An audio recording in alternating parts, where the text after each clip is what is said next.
Saya sangat yakin, Anda pasti belum pernah lihat cara ganti baju seperti ini. Berpakaian putih dibakar dengan api, dan menjadi seperti ini.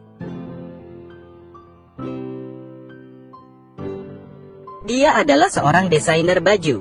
Namun belum lama ini dia adalah seorang pencuri. Warna rambutnya sangat khas, setengah hitam dan setengah putih.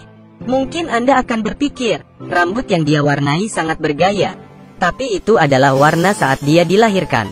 Ketika dia masih kecil, dia tidak pernah pikir warna rambutnya adalah sebuah fashion. Para siswa menganggap dia anak aneh. Anda melihat lelehan bau berjalan di sekitar sini. Gaya rambutnya benar-benar seperti Sigung. Karena aneh, teman-teman selalu mempermainkan dia. Tetapi kebanyakan dari mereka berhasil dilawan dia. Akhirnya, dia dikeluarkan dari sekolah karena selalu berkelahi. Ibu memutuskan membawanya pergi ke London. Tapi keluarga tidak terlalu kaya. Ibunya membawanya ke pesta yang diselenggarakan oleh orang kaya, dan mencari temannya untuk meminjam uang. Tapi dia yang nakal juga menyelinap masuk ke pesta. Ini adalah pertama kali dalam hidupnya dia melihat pesta. Langkah yang indah dan gaun yang cantik membuatnya merasa seperti sudah menemukan mimpinya. Tapi dia ditemukan oleh penjaga keamanan. 3 anjing jahat juga menerkamnya. Dia berlari keluar dari aula pesta dan jatuh ke atas rumput. Tapi anjing jahat malah berlari menuju ibunya.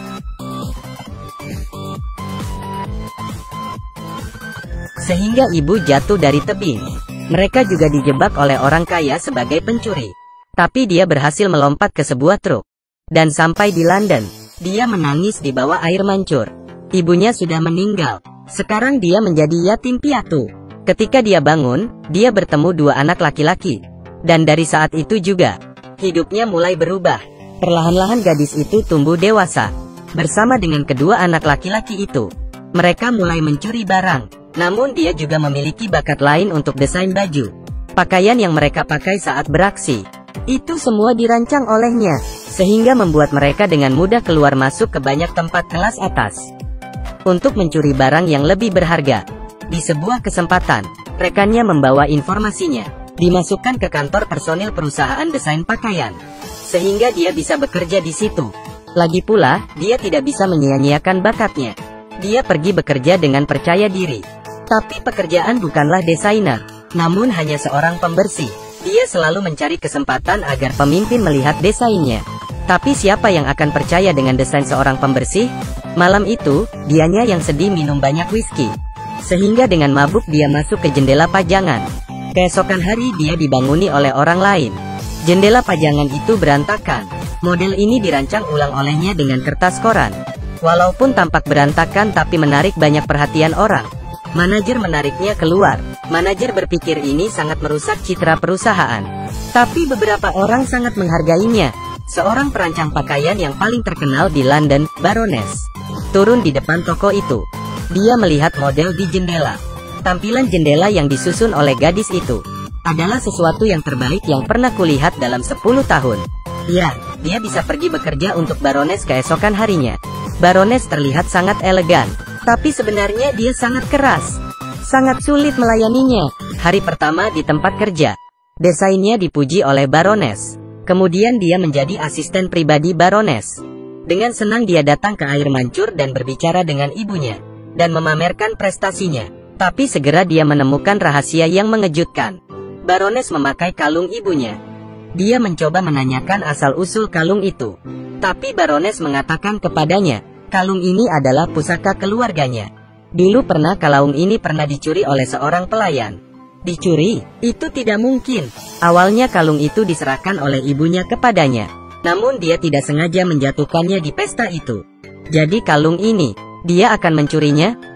Bersama 2 teman pencurinya, dia membuat rencana yang terperinci.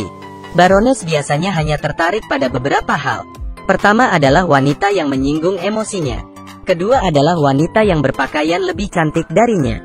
Keduanya akan mengalihkan perhatiannya. Tak lama kemudian Baroness akan mengadakan sebuah pesta. Itu adalah saat yang tepat untuk beraksi. Kedua teman menyelip masuk ke dalam pesta itu. Ini adalah awal dari adegan sebelumnya. Dengan sengaja menarik perhatian semua orang. Kemudian menyelesaikan sulap ganti baju yang cantik. Kecantikannya membuat semua orang terpana di tempat, terutama gaya rambutnya. Dia menyebut dirinya Cruella. Cara ini membuat Baroness sangat tidak senang. Kemudian temannya juga mengganggu suasana pesta. Apakah itu tikus? Dia menggunakan kesempatan ini untuk mengambil kalung Baroness. Saat itu juga Baroness meniup peluitnya, memerintahkan anjing jahatnya untuk menyerang. Dia tiba-tiba teringat, dia juga pernah mendengar suara ini sebelumnya. Baroness yang memerintahkan anjing jahat untuk membunuh ibunya. Tapi dalam kekacauan, kalung yang baru saja dicuri ditelan oleh salah satu anjing jahat.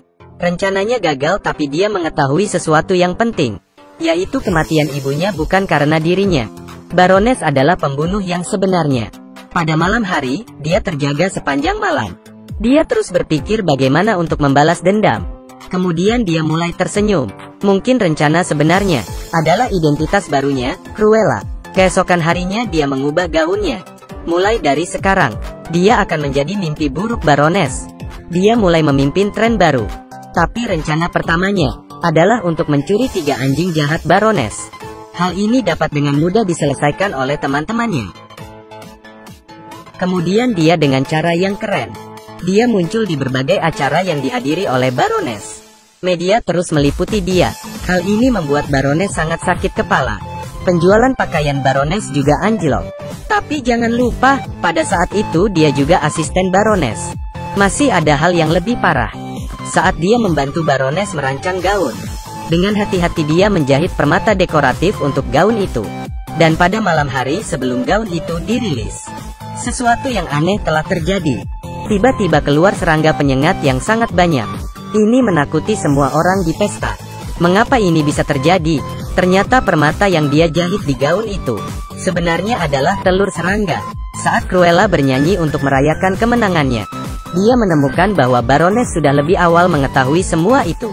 Rencana dan identitasnya semua terekspos, dan Baroness akan membunuhnya. Teman-teman juga dibawa pergi, dan dia akan dibakar hidup-hidup.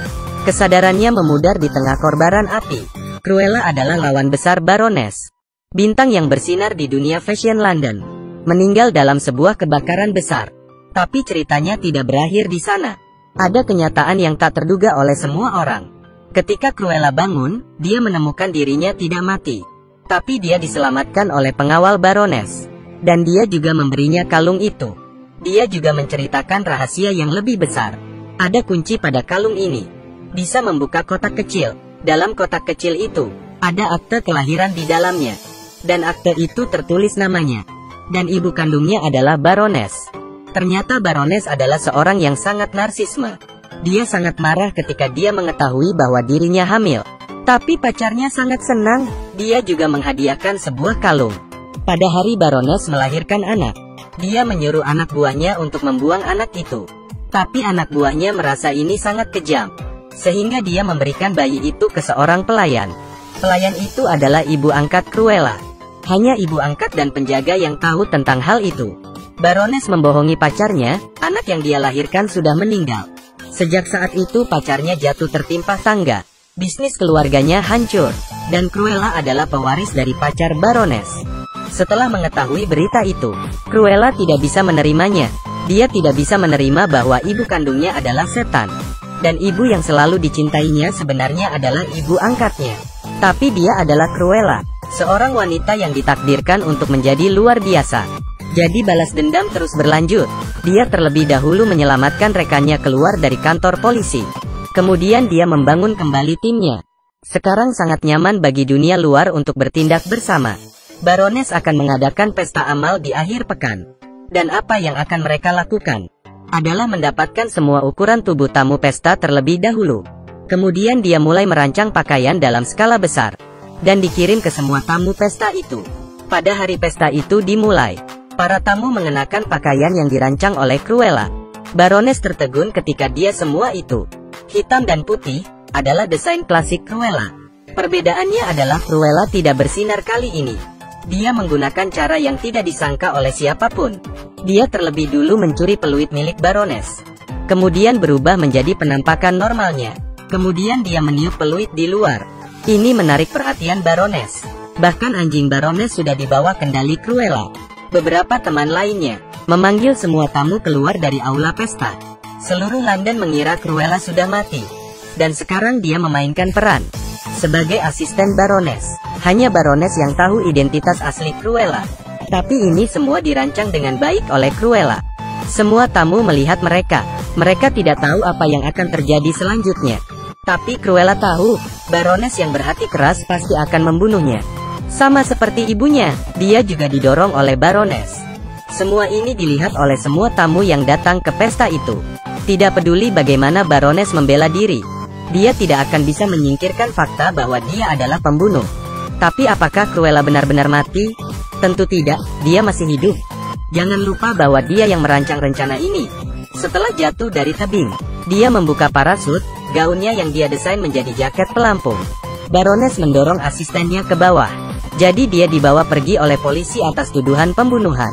Dan Cruella yang asli baru muncul dengan bersinar di depan umum. Ini adalah film baru tahun ini, Cruella. Seluruh film memiliki irama yang ketat.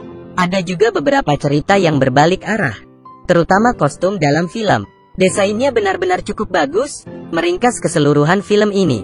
Ibuku yang membunuh ibuku yang jahat. Ibuku membunuhku. Akhirnya aku membalas dendam dan membunuh ibuku. Baiklah, itu saja untuk film hari ini. Ketemu lagi di film berikut, bye-bye.